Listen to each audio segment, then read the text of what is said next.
কইকা কুটির মা ভালো আছে তো? হ্যাঁ দিদি, এসো এসো, বসো এখানে। হুম। তা দিদি বলো, কি খাবে, চা না কফি? না দিদি, কিছু খাবো না।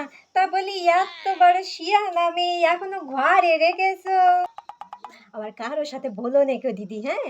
আমার মেয়ের প্রথমে এক জায়গায় রিলেশন ছিল, সেখানে বিয়ে হয়নি। তারপর পরে আরেক জায়গায় বিয়ে ঠিক করলাম, সেখানে রেডি না শেডি রেজিস্ট্রি নাকি সব কিছু করা হয়ে গেছিল। তারপর পরের বার আবার বেগ বাঁধলাম। তাই তো তোমাদের এই নেমন্তন্ন কার্ডটা দিতে আসলাম। এই নাও।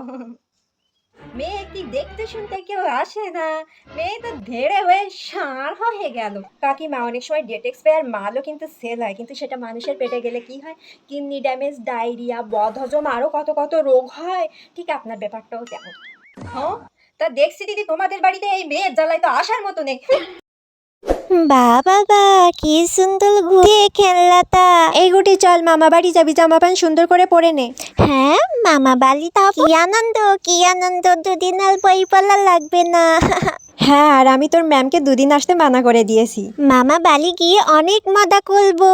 বলো, মামার কাছ থেকে একটা তক নেবো, ছোট মামার কাছ থেকে একটা ক্যাডবেরি নেবো, আর এই খেলনাটা দিয়ে অনেক মজা করবো গুলুর সাথে।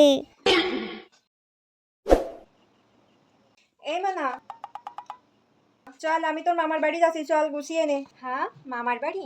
মামার বাড়ি গেলে তো এক্ষুনি মামি জিজ্ঞাসা করবে কবে বিয়ে করছিস, অনেক বয়স হয়ে গেল, আর কবে বিয়ে করবি। বাবা থাক, তার থেকে মামার বাড়ি না যাওয়াই ভালো।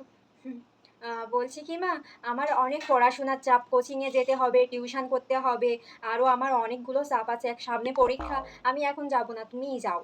আচ্ছা ঠিক আছে, তাহলে তুই বাড়ি থাক, বাড়িতে সব দেখাশোনা করিস। তাহলে আমি যাই, ঘুরে আসি তোর মামার বাড়ি। দিদা ভার্সেস নাতি। জয় গোপাল, জয় গোপাল। আচ্ছা ভদি দিদি ভাই। হ্যাঁ দিদা, কিছু বলছো? আজকে হঠাৎ হাঁটতে হাঁটতে গেছিলাম বাজারের দিকে কয়টা ফুল কিনতে, হঠাৎ তোর স্যারের সঙ্গে দেখা। হ্যাঁ তো? উনি তো আমার দেখে তার চক্ষু ছানা ভরা, আমাকে দেখে তো অজ্ঞান হয়ে যায় যাই অবস্থা। তা উনি হঠাৎ আমার জিজ্ঞাসা করলেন, আপনি এখনো বেঁচে আছেন? শালার পড়া মুখো মিলছে, আমার মৃত্যু কামনা করে। অতগুলো লোকের সামনে দিলাম এক খাবসি। দিদা স্যারকেও ঝেড়েছে? তা ভদি দিদি ভাই, উনি হঠাৎ আমার সম্পর্কে অমন একটা কথা কেন বললেন? দিদা, তুমি তো জানো যে আমি এক সপ্তাহ স্কুলে যাইনি। তখন স্যার আমাকে জিজ্ঞাসা করছিল যে তুই কেন এক সপ্তাহ স্কুলে আসিসনি। তখন আমি বললাম, স্যার আমার দিদা মারা গেছে। ভদি বাঁচতে চাচ্ছ, দৌড়া। মা দেখো, মেলা থেকে এই দুটো ফুলদানি নিয়ে এসেছি, কি সুন্দর, দেখো দেখো। বাহ, খুব সুন্দর তো। তা কত করে নিয়েছে? কত নিয়েছে? এই রে, এখন যদি বলি দুটো ফুলদানি 500 টাকা নিয়েছে, মেরে তক্তা বানিয়ে দেবে একেবারে।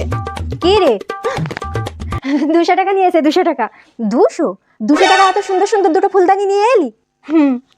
বাহ, ঠিক আছে ঠিক আছে, তুই খেতে বস, আমি তোকে খেতে দিচ্ছি, আর এগুলো সাজিয়ে রেখে আসি। ঠিক আছে। একদিন পর। লালা লা লালা। এই মোনা, শোন না।